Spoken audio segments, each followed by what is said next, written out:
여러분, 안녕하세요. 행복한 주말 보내고 계신가요? 주말에도 일하시는 분들이 꽤 많으시던데, 한국의 그 통계로 보면 일하는 시간이 다른 OECD에 있는 국가들과 비교해서, 너무 지나치게 많다고 하는 말씀을 김누리 교수님이라는 그 중앙대 동문과 교수님한테 들었는데요. 제가 그분 요즘 연설에 좀 반해가지고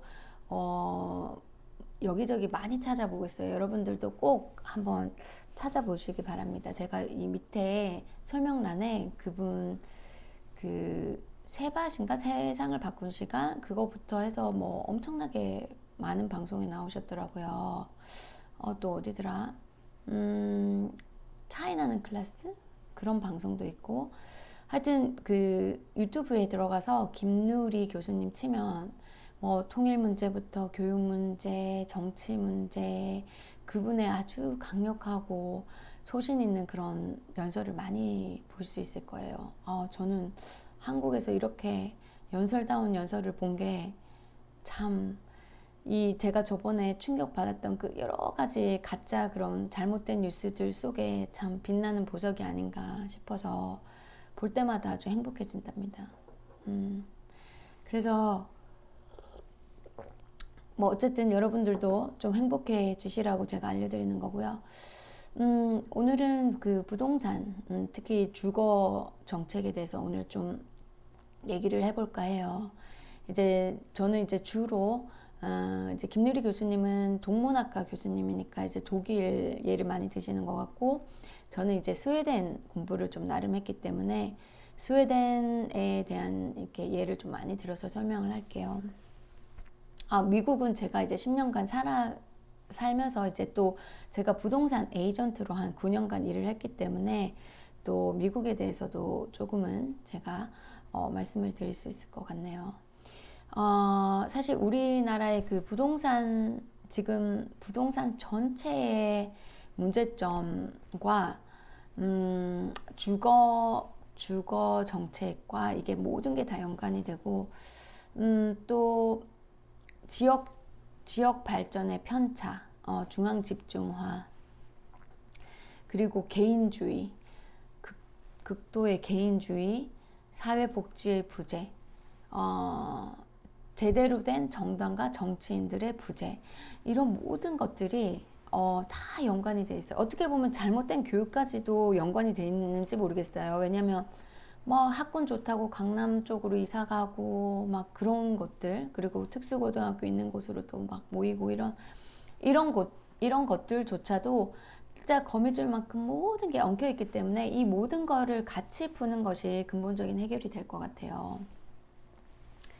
그래서 이 부동산 정책이라는 것이 단순히 보유세를 올리고 취득세를 어떻게 하고 소유를 몇 채로 제한하고 이렇게 단순한 문제로 해결될 문제는 아니라고 생각합니다. 이 모든 걸 함께 풀어가야 되는데요. 어, 어, 제가 하나하나씩 주소가 좀 없더라도 하나씩 생각나는 대로 제가 얘기를 좀 자연스럽게 드릴게요. 일단 우리나라와 미국의 공통점은 극도의 개인주의에서 시작돼요. 그러니까 자기가 잠깐만 이걸 좀 진동으로 바꿀게요. 자기가 열심히 해서 집을 사고 또 집을 늘리고 하는 거 모든 개인의 책임이고, 만약에 그렇게 하지 못하면 그 개인은 무능하고 게으르고 좀 열세한 것이다라고 이제 생각을 하잖아요. 그러니까 좋은 집을 사고 큰 집으로 옮겨가고 하는 게 아주 자기 성공의 출세 그런 잣대로 느껴지는데, 이게 미국이나 한국이나 비슷하더라고요. 그런데 이 근본적인 차이가 어디서부터 시작하냐면 그 정책이 생길 때 이제 그런 어떤 사회적인 어떤 연대감이라든지 합의에서 돼서 이제 정책이 보통 시작이 되는데 그 이념 자체가 이제 완전히 틀린 거죠. 그러니까 예를 들어서 스웨덴 같은 경우는 유럽 전체를 비교했을 때 비교적 그 주택 가격이 폭등되지 않고 안정된 상태에서 누구나 주택을 소유할 수 있는 그리고 자기가 사는 주택뿐만 아니라 어떤 그 시골 뭐 그런 자연 그 환경을 누릴 수 있는 그런데 이제 별장도 꽤 많은 사람들이 가지게 되는 그런 그 발판이 된 것이 모두에게 집을이라는 그 어떤 그 이념에서 출발을 했더라고요. 우리 모두에게 집을 제공하자. 그러니까 전에 제가 교육 얘기할 때, 그 한 아이는 우리 모두의 아이. 그쵸? 그런 개념에서 출발했듯이 이 주택이라는 부동산의 개념도 무슨 뭐 경제를 부양하는 거나 뭐 일자리 창출이나 어떤 투자의 개념이 아니라 이건 사회복지의 개념, 사회정책의 개념에서 시작된 것이고, 우리 인간의 기본권은 진짜, 집, 그쵸? 교육, 의료, 이 세 가지는 우리 모든 인간이 누려야 하는, 우리 국민들이 누려야 하는 기본권이다라는 그 이념에서 출발을 했더라고요. 그러니까 그 처음에 첫 단추가 잘 끼워져야지 이제 그 제대로 된 정책이 이렇게 발표가 되잖아요. 그러니까 그 첫 단추는 이런 이념에서 시작돼야 된다고 생각합니다. 우리 주거 이제 집은 집은 우리 모든 국민이 누려야 할 그 기본적인 권리이고, 그래서 국가가 적극적으로 개입을 해서 우리 모두의 권리를 지켜줘야 한다. 이제 특히 스웨덴 같은 경우는 이제 사회 취약층, 아주 뭐 노인들이나 아니면은 뭐 편부모 그 가정이나 아니면 이제 그 부모에게서 독립하고자 하는 청년들이나 뭐 이런 좀 취약 계층부터 시작해서 이제 보편적으로 주택 정책을 펼쳤더라고요. 그래서 여러분들이 좀 더 자세하게 공부하고 싶으신 분은 그 복지국가 스웨덴 신필규님이 그 적으신 복지국가 스웨덴이라는 책 꼭 읽어보세요. 거기에 보면 이제 다 나오는데요. 그래서 그런 이념에서 출발하니까 이제 그 주택을 지을 때 이제 한 세 가지 특징이 있던데 국가에서 많이 그 보조를 해줘요. 그 주택 건설할 때 보조를 해줘서 집값이 이렇게 오르지 이렇게 변동이 많이 없게끔 조절을 해주고, 그리고 이제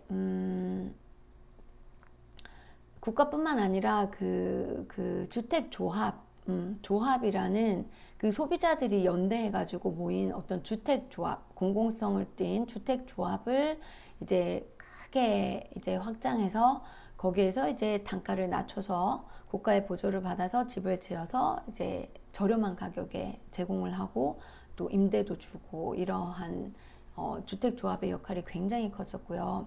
그리고 이제 임대료의 막 그 상승 이런 것들이 지금은 우리나라에서는 거의 뭐 이게 조절을 안 하고 거의 조절이 안 되고 있잖아요. 근데 거기서는 그 임대를 하고 있는 세입자들을 철저하게 보호하기 위해서, 왜냐하면 주거는 가장 우리 인간이 존엄하게 살 수 있는 가장 기본권이니까요. 그렇죠? 그 생각에서 시작이 된 거니까.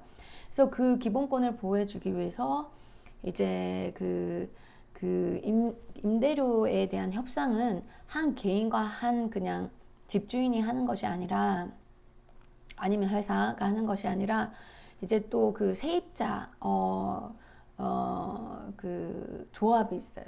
노동조합처럼 세입자 조합에서 이제 지역별로 그 이제 그 집을 소유한 이제 그 아파트나 집을 소유한 이제 단체랑 협의를 한 다음에 그 협의가 안 되면 이제 중앙에서 또 교섭하는 단체가 있는 거죠. 그래서 그런 식으로 해서 비슷한 비슷한 그 집은 그 그러니까 공공기관에서 임대주택이든 민간 기업에서 이제 생긴 임대주택이든 그 임대료가 거의 비슷하게 측정이 되는 것이죠. 그래서 공공기관에서 이제 측정된 임대료가 민간 시장의 임대료에 영향을 줍니다. 그래서 거의 그게 비슷한 수준으로 유지할 수 있도록, 이거는 그 스웨덴의 아주 중요한 정책 중에 하나인 동일 노동의 동일 임금. 어떤 회사에 들어가든 동일한 노동을 하는 경우에는 동일한 임금을 측정해야 된다는 그러한 이념과도 상통하는 것이죠. 그렇죠? 그래서 사실 쉽게 생각하면 이 모든 뭐 여성 정책, 육아 정책, 교육, 뭐 부동산 정책, 뭐 노인 정책, 장애인 정책 할 것 없이 이 모든 정책의 바탕은 평등. 우리 모두는 평등하다. 그리고 우리 모두를 위한 정책을 펼쳐야 한다. 딱 그건 것 같습니다. 미국과 한국은 철저히 틀리잖아요. 그렇죠? 근데 자유시장에 그냥 맡겨놓는 것이 가장 이상적이다라고 주장하는 게 신자유주의의 그런 개념인데요. 국가가 최소한의 개입을 하고 그냥 시장에 맡겨놓는 것이 가장 이상적이다라는 그런 주장들이 이제 좀 뭐 한국이나 미국 이런 데 지배를 해왔잖아요. 근데 그게 이제 실패로 드러나고 있는 게 이제 이 엄청난 양극화인 거죠. 그런 개념이 이제 실패로 너무 확실하게 드러나고 있는 것이죠. 그러니까 우리나라 같은 경우는 이제 김누리 교수님에게 제가 처음 들었는데 저도 듣고 깜짝 놀랐어요. 1%의 상위 계층이 55%의 부동산을 전체 우리나라 부동산을 다 소유하고요. 10%의 상위 계층이 우리나라 부동산의 전체 거의 97% 가까운 부동산을 소유하고 있답니다. 그러니까 나머지 90%나 55%는 거의 뭐 부동산이 있기는커녕 그냥 부채가 있는 거고요. 나머지 이제 아까 제가 몇 프로였죠? 97%. 나머지는 거의 그냥 그러니까 이 계산이 갑자기 안 된다. 이게 너무 저도 충격을 받아서, 그러니까 소수의 특권층을 제외하고 나머지 사람들은 거의 다 그냥 힘겹게 살고 있는 것이고요. 이게 참 신기한 게 뭐냐면 제가 그 버니 샌더스라는 그 미국의 이제 이번에 완전히 최고로 이제 스타로 떠올랐던 그런 그 대선 주자였는데 그분의 연설에서 들은 건 뭐냐면 1%의 미국 그 상위 그 부자들이 거의 미국 재산의 그러니까 미국 전체의 50% 이하, 그러니까 제일 이제 낮은 쪽에 50%의 재산보다 더 많이 갖고 있고, 그 다음에 한 10%의 미국인 재산이 거의 90%의 미국인 재산과 맞먹는다. 이거 너무 비슷하죠. 저는 이 얘기를 버니 샌더스님한테 들었고, 한국의 그런 어마어마한 그 부동산 소유의 그 현실은 김누리 교수님한테 들었어요. 이 두 분이 참 정말 저한테는 진짜 대단하신 분들인데, 어쨌든 그래서 이렇게 엄청난 그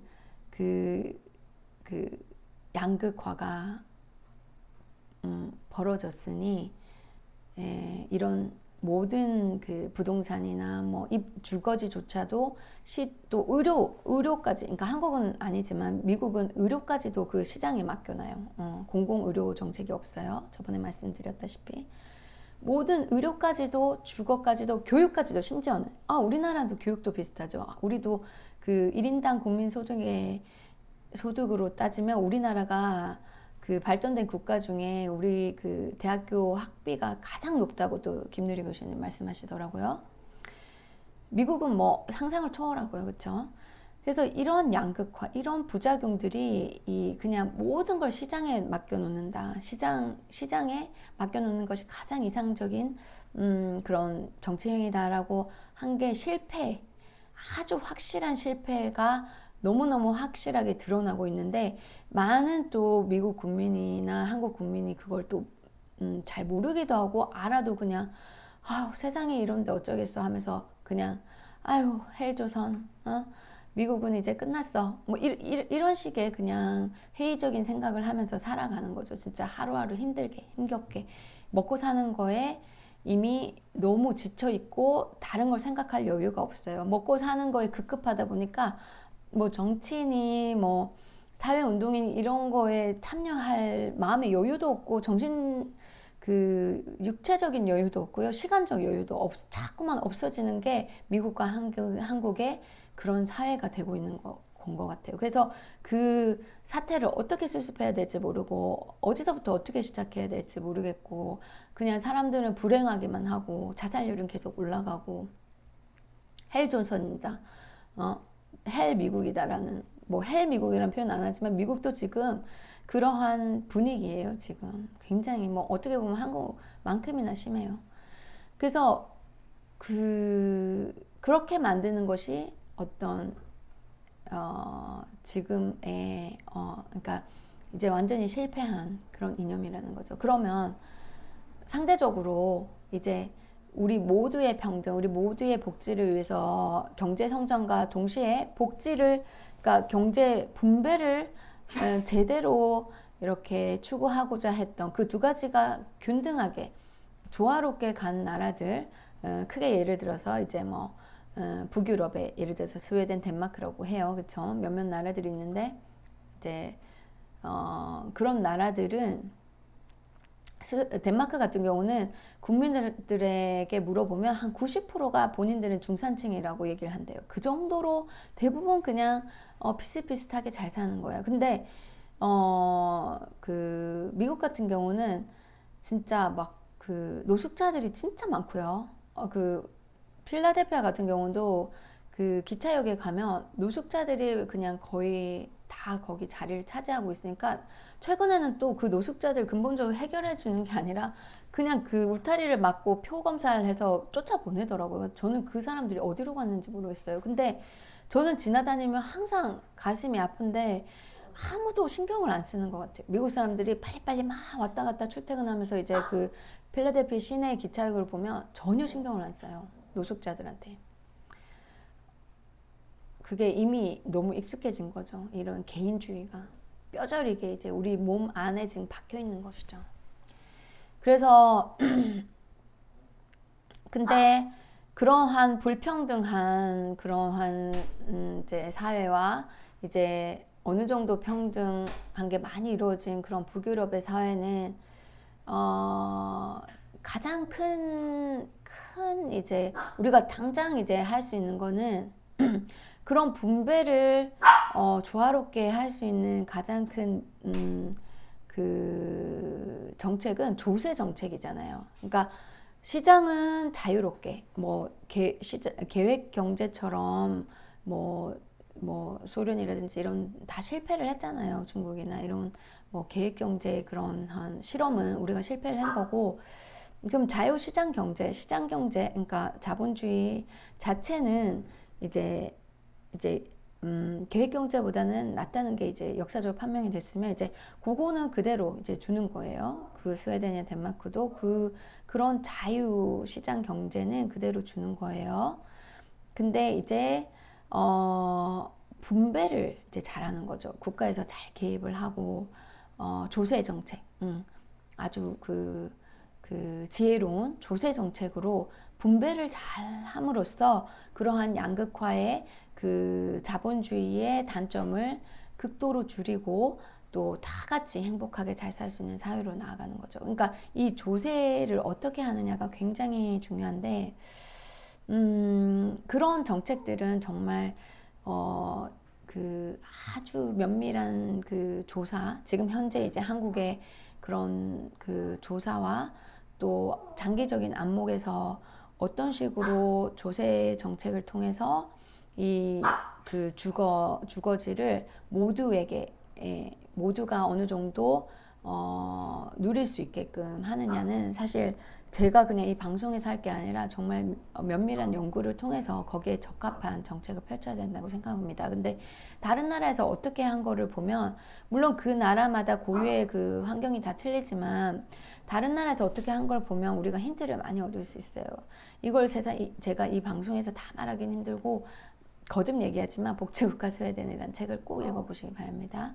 그래서 그리고 또 한 가지 우리나라의 개인주의가 뭔가 좀 오히려 부동산 그에서 왜 우리나라가 지금 보면은 막 그 제주도 같은 경우도 중국 사람들이 많이 사고 그런다고 했잖아요. 근데 미국에서 그 플러싱이라고 이제 뉴욕에 한국 사람들이 많이 모여 사는 그 코리아타운 같은 그런 동네가 있었어요. 근데 한 수년 전부터 거의 그게 중국 사람들이 거기에 있는 빌딩들을 다 사는 거예요.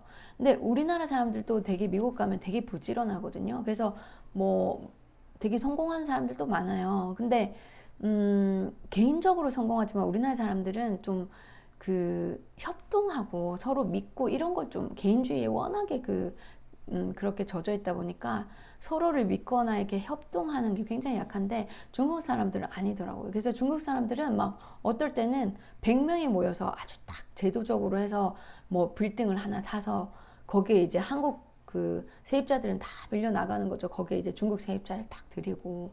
그래서 그렇게 그런 과정을 거쳐서 거의 플러싱에 있는 한국 코리아타운이 다 이렇게 뒤쪽으로 밀려 나가게 되는 현상이 벌어졌습니다. 그러니까 이러한 개인주의가 글로벌 시대의 경쟁력으로 봤을 때도 굉장한 우리의 약점인 거죠. 그래서 지금이라도 이 글로벌 시대에 어떻게 보면 경제 성장과 우리가 경제 성장이 동시에 가야 복지도 발전할 수 있잖아요. 돈이 없는데 복지를 어떻게 하겠습니까? 그거는 확실하잖아요. 경제 성장이 과 동시에 우리가 모든 보편적인 복지를 이루어야 되는 건 확실한데 그런 걸 이루기 위해서라도 우리는 이 개인주의 완전히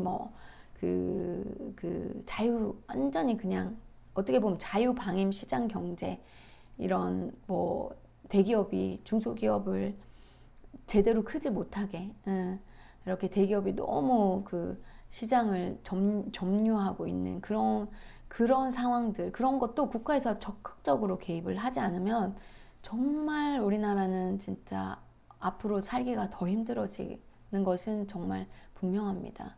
그러니까 지금이라도 과감하게 이런 미국식, 한국식 개인주의를 탈피하고 우리가 선진 정치를 이룬 북유럽 일부 서유럽 국가의 예를 확실하게 우리가 연구하고 조사하고 공감대를 이루어서 우리나라도 이러한 개인주의를 탈피하고요. 모두가 잘 사는 사회, 모두가 평등하게 행복한 사회를 이루기 위해서 다양한 진짜 부동산 정책, 교육뿐만 아니라 다양한 모든 정책에서 그 시도가 동시에 일어나야 됩니다.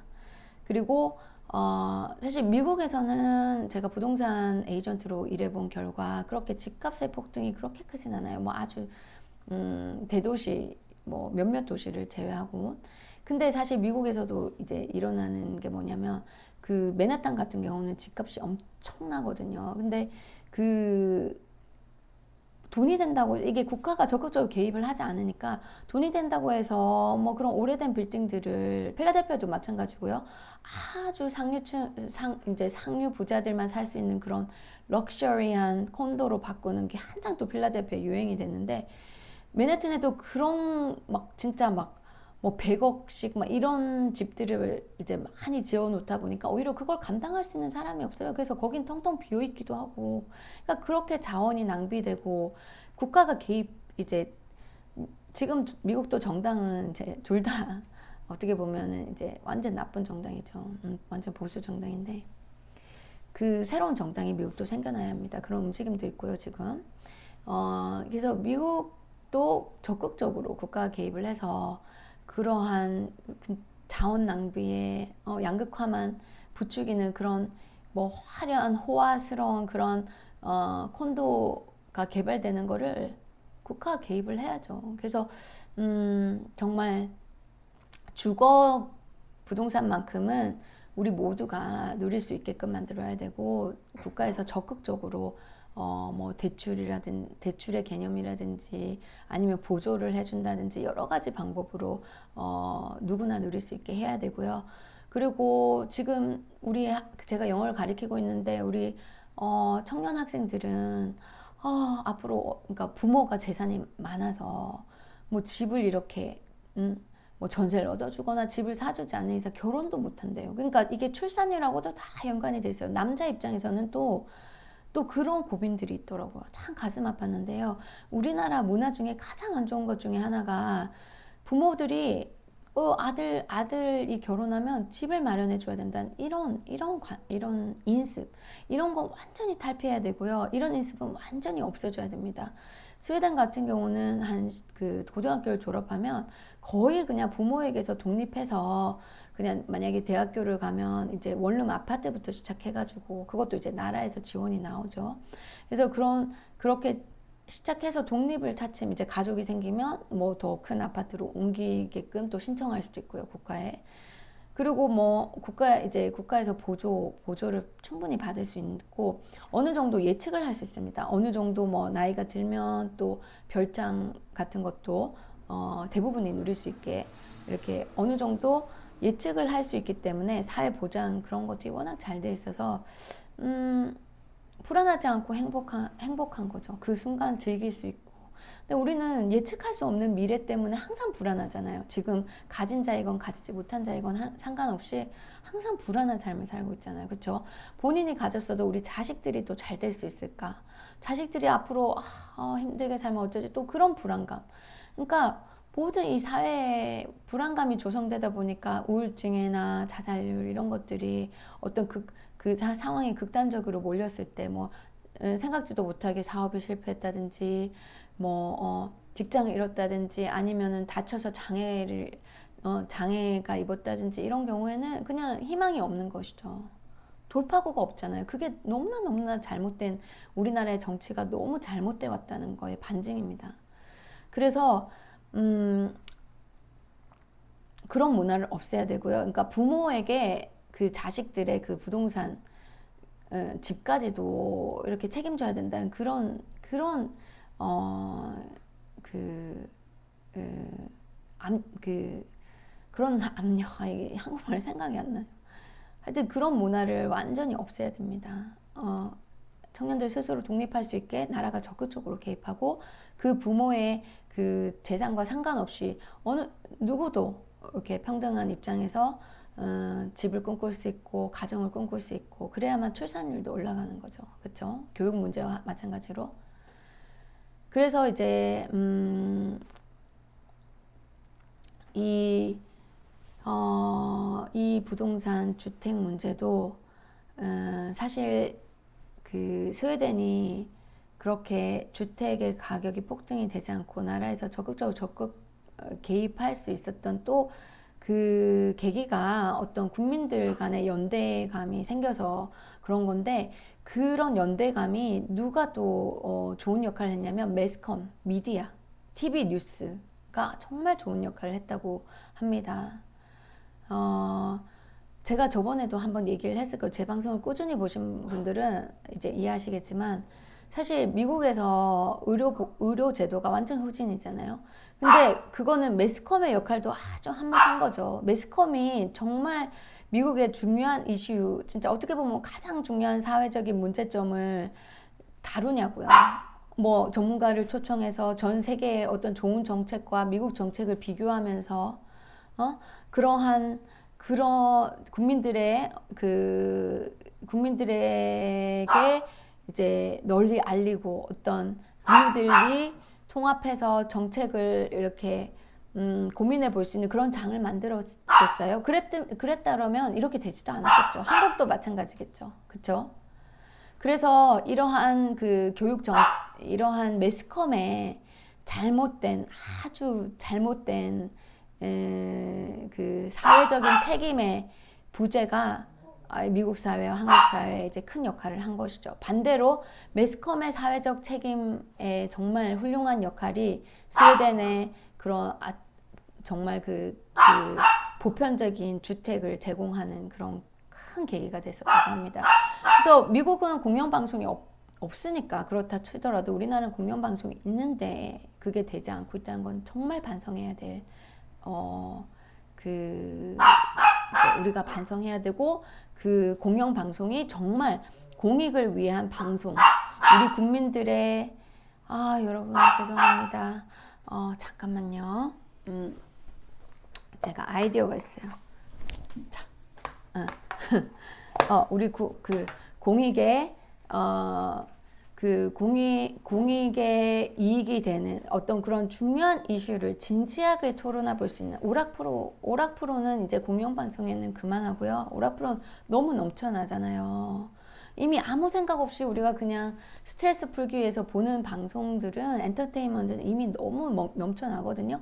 공익방송만큼만은 정말 우리가 진지하게 논의해야 할 그런 문제점에 초점을 맞춰주시고, 진지하게 그냥 짧게 간략하게 하는 게 아니라 정말 몇 시간이 걸리더라도 전 세계 전문가를 초청하고 전 세계 다른 나라에서 어떻게 되고 있는가를 연구하셔서 그걸 우리 모든 국민들이 공유할 수 있게 보여주셔야 합니다. 그게 공익 그 방송의 책임이자 의무인 것이죠. 그래서 우리 시민들도 그걸 요구를 해야 됩니다. 그래서 시민들이 나서야 돼요. 아까 제가 그 스웨덴에서 그 시민들끼리, 소비자들끼리 모인 주택 조합이 지금도 아주 잘 되고 있고요. 그 주택 조합에서 그 건설을 아주 그러니까 공익을 위한 건설이 굉장히 성공적으로 되어 오고 있다고 했잖아요. 그러니까 우리 시민들도 깨어나야 되는 것이죠. 우리 시민들도 그냥 세상은 원래 이런 거야라고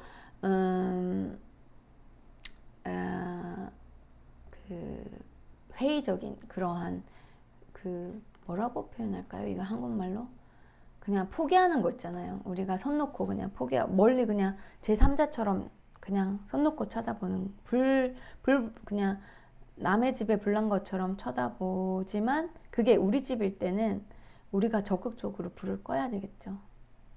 만약에 우리가 진짜 우리 집인데 남의 집처럼 그냥 너무 불이 많이 나서 이제 감당을 못하겠고 나 그냥 탈출할래, 딴 집으로 갈래, 아니면 그냥 그냥 어쩌겠어, 그냥 불 타는 것만 바라보고 있으면요, 어떻게 되겠어요? 옆에 집까지 다 불타겠죠. 그래서 이제는 내 손으로 누군가가 나타나서 우리를 이렇게 좀 우리 헬조선을 바꿔주길 바라지 마시고, 여러분, 특히 청년들, 여러분들이 우리 손으로 좋은 사회를 만들자라는 적극적인 마음이 필요합니다. 정말. 예전에 우리가 그 어떤 독재 체제 하에도 있었고 군사정권 체제하에 있었는데 우리 선배들이 정말 목숨 걸고 희생해서 민주화를 달성했잖아요. 이제는 우리가 이러한 경제 민주화, 이러한 모든 면의 민주화를 이루어야 할 책임이 있습니다. 그 책임을 절대로 책임을 포기하거나 책임을 회피하면 이 사회, 우리나라 사회에 대한 불평을 할 자격이 없는 거예요. 그래서 우리는 이 책임을 모두가 공유해야 되고, 내가 직업 정치인이 되든 뭐 다른 그 일을 하든, 정치에 참여는 꼭 직업 정치인이 되는 것만은 아니잖아요. 저는 제가 진짜 직업 정치인 되고 싶어서 지금 진짜 매일매일 꿈을 꾸고 있는데, 모든 사람이 그렇게 될 필요는 없어요. 그렇지만 내가 만약에 뭐 다른 쪽에 있어도 목소리는 다 낼 수 있어요. 그리고 책을 낼 수도 있고 연설을 할 수도 있고, 아니면 조직을 좀 모아서 이제 함께 연구 모임을 만들 수도 있고, 뭐 할 수 있는 일은 너무 많아요. 그쵸? 우리가 각각 자기가 하고 있는 분야에서 할 수 있는 일은 너무 많은 거죠. 그래서 모든 사람들이 한마음이 되고 이렇게 정치를 일상화하고, 항상 정치 얘기를 집에서도 가족들끼리 하고 학교에서도 하고 자유롭게 하고, 또 어린 학생, 대학생 할 것 없이 우리가 항상 정치에 대해서 어떻게 하면 우리가 좀 좋은 사회를 만들 수 있을까? 다른 나라는 어떻게 하고 있지? 실패한 나라 왜 실패했지? 성공한 나라 왜 성공했지? 이런 것들을 그 여러 장소에서 이제 토론이 긍정적인 토론이죠.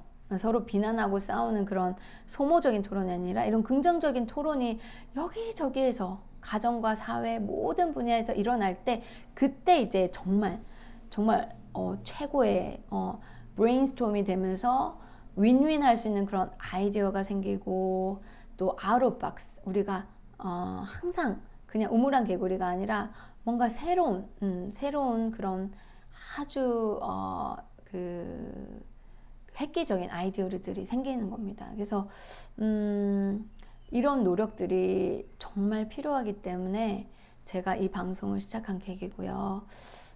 좀 더 많은 우리 대한민국 국민들이 모여서 정말 이러한 분위기들이 온 그 대한민국에 번져나갔으면 좋겠어요. 그래서 예전에 제가 방송할 때 아직도 생각이 나는데 정치 얘기를 하면 사람들이 어떤 사람들이 정치 얘기 하지 마세요 막 이러면서 정치에 대한 혐오감이 너무 극단적으로 돼 있는 게 제가 느낄 수 있어서 참 마음이 안 좋았는데요. 정치 얘기를 해야만 오히려 정치가 발전될 수 있어요. 정치를 타부시하고 회피하면 오히려 우리가 앞으로 더 힘들게 되는 거예요. 그래서 정치 얘기를 일상화하고 정치 얘기를 하는 걸 자랑스럽게 생각하고 또 재밌어요. 왜냐하면 왜 재밌냐면 이 사회를 어떻게 발전시키느냐 굉장히 긍정적인 거잖아요. 그리고 희망을 주고 그리고 그렇게 변해 있는 사회를 상상하면 또 너무너무 행복해져요. 웃음이 나오고 가슴이 뜨겁고 그래서 정치 얘기는 정말 재밌어요, 여러분. 그래서 우리나라 그 정치 혐오의 주 어떻게 보면은 혐오를 일으킨 미디어 그리고 기존 정치인들이 그렇게 만들어 왔는데요. 세상을 넓게 보시고 여러분 책을 좀 많이 읽으세요. 책을 많이 읽고 특히 복지국가 스웨덴 우리가 만나야 할 미래 이런 책들은 꼭 읽어보시고요. 필독서입니다.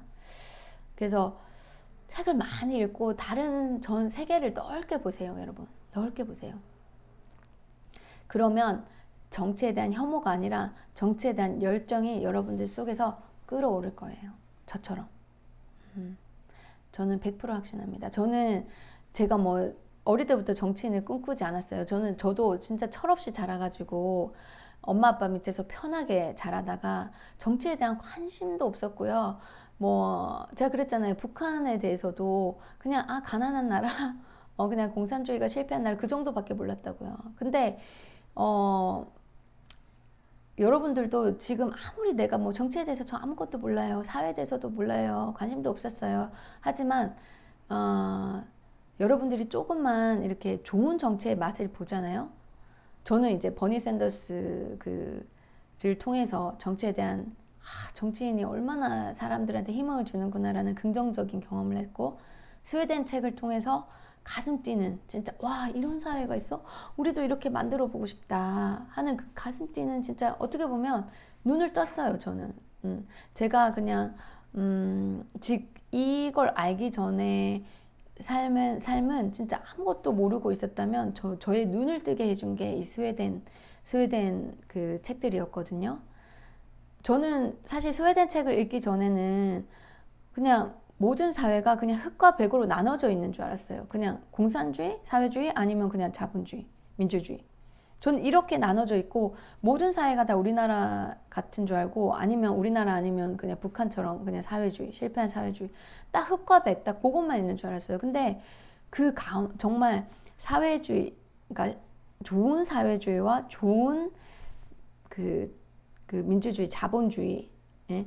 이 가운데 뭔가 새로운 대안, 이게 이제 사회민주주의라는 건데요. 사회민주당이 주창하는 사회민주주의가 있다는 거, 미들웨이라고도 하죠. 미들웨이. 이 미들웨이가 있다는 걸 몰랐어요.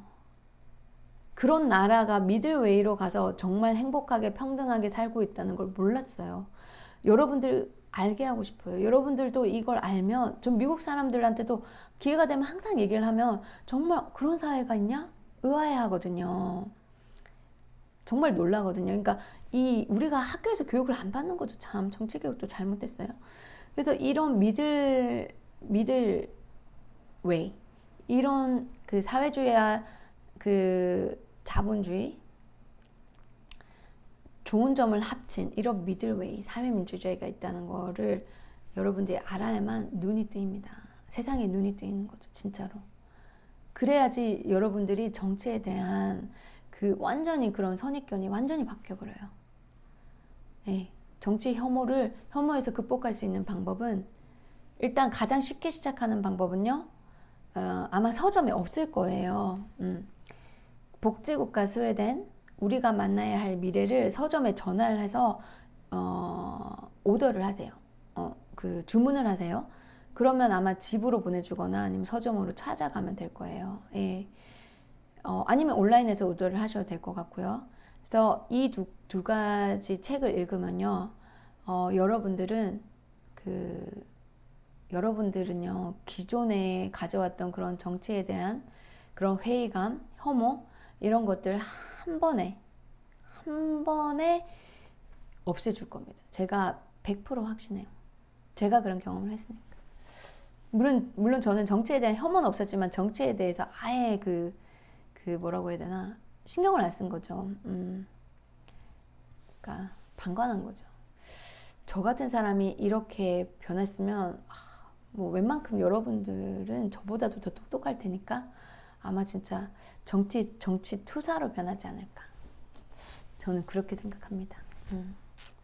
어쨌든 여러분, 이 부동산 정책도요, 지금 이렇게 그냥 방송 한 편으로 해결되는 건 아니고, 앞으로 또 좋은 아이디어들, 획기적인 아이디어들 있으면 제가 이제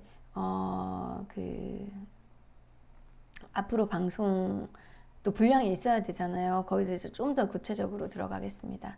그럼 여러분, 오늘도 남은 일요일 행복하게 보내시고요. 내일은 어떤 주제를 해볼까요? 제가 항상 방송을 마치면 이제 어떤 주제를 할까 이제 여러분들하고 고민을 하는데, 여성 정책, 지금 또 참 슬프고 너무너무 속상해요. 그렇죠? 특히 여자들 입장에서도 그렇고, 딸을 둔 이제 부모들 입장도 그렇고, 왜 이렇게 권력을 가진 남성들이 여성들에게 이렇게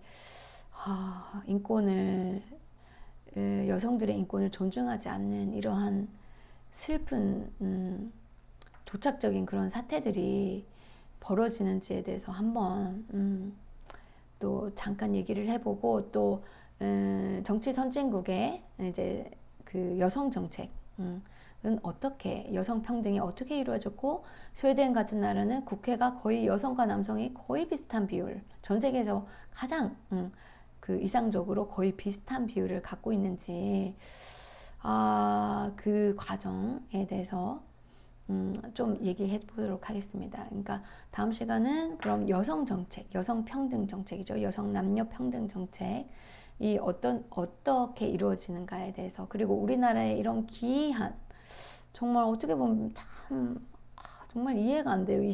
2020년도에 이러한 일들이 자꾸 한 번도 아니고 계속 이런 게 사회적 이슈가 되는지 정말 이해가 안 되고 화가 나는데요. 그 부분에 대해서도 잠깐 얘기를 해보도록 하겠습니다.